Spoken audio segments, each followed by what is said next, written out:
तर नमस्कार मैत्रिणींनो, कशा आहात? अगदी मस्तच असायला हवं, कारण आपण ओके तर आपलं घर परिवार ओके असणार आहे. आज मी एक प्रश्न विचारते, मला त्याचं अगदी खरं खरं उत्तर द्या. कमेंट करून सांगायला अजिबात विसरू नका. तुम्ही कमजोर आहात का? आता तुम्हाला असं वाटेल हिने हा प्रश्न असा का विचारलाय, तर यासाठी व्हिडिओ संपूर्ण पहा. आवडला तर मला कमेंट करून नक्की सांगायचं आहे. तुम्ही काही गोष्टी आहेत, तुमची स्वप्न होती, तुम्हाला करायचं होतं, पण आज तुम्ही घराची जबाबदारी, मुलांची जबाबदारी ह्यातून स्वतःसाठी वेळच काढत नाही आहे का? तर आपल्याला काही ना काही कशाची ना कशाची आवड होती. आपण एकदम स्टार्टिंगपासून अशा नव्हतो. संसारात पडलो म्हणजे मान्य आहे मला, जबाबदाऱ्या घेऊनच आपल्याला पुढं चालणं आलं कंटिन्यू. पण असं नाही ना गं.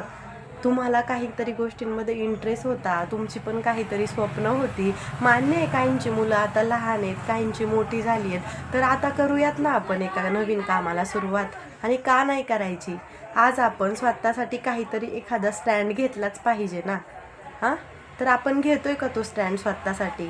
खरं खरं मनाला प्रश्न विचारून पहा बरं, आणि मला कमेंट करायला एकीनं देखील विसरू नका. तुम्ही जर मला कमेंट केली ना, तर मी असेच नवनवीन व्हिडिओ तुमच्यापर्यंत घेऊन येणार आहे. आणि मलाही कुठेतरी कळेल की हा बाबा, माझे व्हिडिओ तुम्हाला आवडतात आहे, तुम्ही त्याच्यातून नक्की काहीतरी इन्स्पायर होत आहे, स्वतःसाठी काहीतरी स्टँड घेत आहे. त्यामुळं मला कमेंट करून नक्की सांगा. आज करू उद्या करू म्हणता म्हणता आयुष्य खूप पुढे चाललंय, आणि एक दिवस असा येतो की आपल्या हातातून सगळंच निसटून जातंय. बरोबर ना? पटतंय ना तुम्हाला माझं म्हणणं? तर मग राहा ना स्वतःसाठी.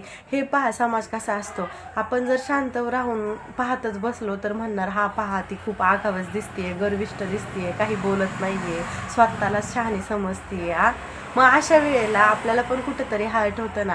आणि आज आपल्याला जर 4 लोक बोलत असतील, हा बाबा तू खरंच खूप ग्रेट आहेस, घर पाहते, मुलांची जबाबदारी पाहते, नवऱ्याची जबाबदारी पाहते, आणि एक सोशल मीडियावरती पण तू एक स्वतःसाठी पाऊल टाकलेलं आहे, तर तुम्हाला असं बोललेलं आवडणारच आहे ना. कोणीतरी तुमच्याबद्दल असं बोलतंय तर मग का आपण शांत बसायचं, आणि का आपण आज उद्या करत राहायचं? तर मी तुमच्या मदतीला असणार आहे. यूट्यूबवरती जर तुम्हाला तुमचं करिअर सेट करायचं असेल, तर मी तुमच्यासाठी असेच नवीन नवीन व्हिडिओ घेऊन येणार आहे, ज्यात तुम्ही मला कमेंट करून तुम्हाला जे जे अडथळे येतील या क्षेत्रामध्ये ते मला विचारू शकता. मान्य आहे, मी पण नवीनच आहे, पण मी जो सक्सेस मिळवत पुढं चाललेली आहे, माझ्या अशा महत्त्वाच्या टिप्स मी तुम्हाला नक्की शेअर करणार आहे.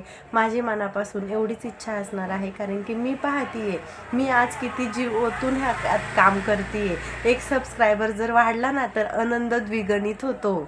मान्य आहे की नाही? आता तुम्हालाही असं असणार आहे, तर मला कमेंट करायला अजिबात विसरू नका. मी म्हणत नाही आहे की तुम्ही तुमचं घरातलं काम सोडा, मुलांच्या जबाबदाऱ्या सोडा. आपण त्याही एकदम उत्तमरित्या पार पाडतो ना, मग हेही आपल्याला जमणारच आहे, आणि आपण सगळ्याजणी ग्रो करणारच आहे. एक ना एक दिवस येणार आहे, असं समजायचं आहे. 1 वर्ष आपण यात फक्त ओतत जातोय. त्यातून आपल्याला नंतर वर्षाच्या एंडला आपल्याला काहीतरी बेनिफिट भेटलेला असणार आहे. त्यामुळे कोणीही खचून जाऊ नका. स्वतःसाठी नक्की स्टँड करा.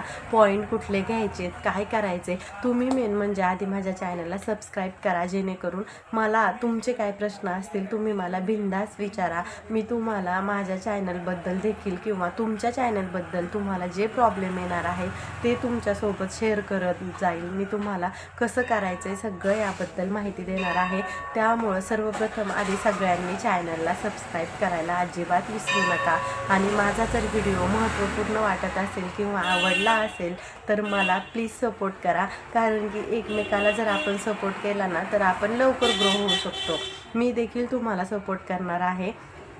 आणि राहिला प्रश्न, तर तुम्हाला असं वाटत असेल, आता काहींनी यूट्यूबला चॅनल क्रिएट केलेलं आहे, सबस्क्रायबर्स वाढत नाही आहे, असं वाटत असेल की आपल्या फॅमिली मेंबर्समध्ये, आपल्या पाहुण्यारावळांमध्येच बोलावं की काय. मीही ते करून बसलेली आहे. पाहुण्यारावळांमध्ये अजिबात कोणाला बोलू नका, सबस्क्राईब करा. आपला कंटेंट जर छान असणार आहे ना, तर बाहेरचे लोक आपल्याला जो प्रतिसाद देतील ना, ते आपले पाहुणेरावळे आपल्याला देणार नाही आहेत, किंवा ते आपलं पाहणार पण नाही आहेत, ही काय करते, काय टाकते बाबा, हिने छान बनवलं किंवा ते आपल्याला इन्स्पिरेशन सुद्धा देणार नाही आहेत. त्यामुळं ही चूक तुम्ही पण करू नका. मी पण केली होती आधी स्टार्टिंगला, मला वाटत होतं जेणेकरून सबस्क्रायबर्स पटपट वाढतील, पण नंतरनं मी पण असं सर्चिंगमध्ये असते कायम. एक दोन व्हिडिओ तरी मी पाहते जे की मोठे मोठे व्हिडिओ यूट्यूबर आहेत त्यांचे, तर ते देखील आवर्जून सांगतात तुम्ही पाहुण्या रावळ्यांकडे भीक मागू नका.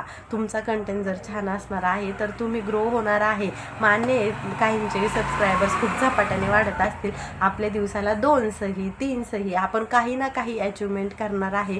त्यामुळं मनातून ही डाऊट आधी क्लिअर करा. आपण कोणाची हेल्प घेणार नाही आहे. बाहेरचे लोक आपल्याला खूप छान सपोर्ट करतील. आपण फक्त रोज कंटेंट आणि कंटिन्युटीमध्ये आपल्याला काम करायचं आहे, हे मात्र आधी सर्वांनी लक्षात घ्या. आणि महिला मंडळी, तुमची बहीण समजूनच मी तुम्हाला जी काही माहिती सांगितलेली आहे त्याबद्दल मला भरभरून असा प्रतिसाद द्या.